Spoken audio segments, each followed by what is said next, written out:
সুস্থতার নিয়ামত দিয়ে দীর্ঘনে হায়াত তুমি দারাজ করে দাও রব্বুল আলামিন।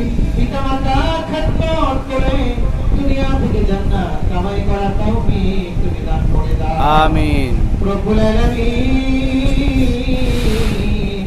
আয় আল্লাহ, রবিউল আউয়াল মাস, আয় আল্লাহ এই মাসে তোমার নবী পৃথিবীতে আগমন করেছে, এই মাসেই পৃথিবী থেকে আবার পরলোক গমন করেছে।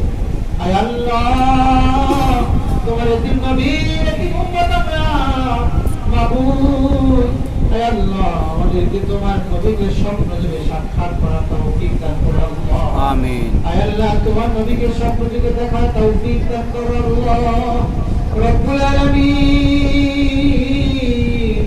নবীজির দিদার তুমি নসিব করে দাও আল্লাহুম্মা আমিন। আল্লাহ, যেই পথে চললে, যেই কাজ করলে, যেই কাজ বেশি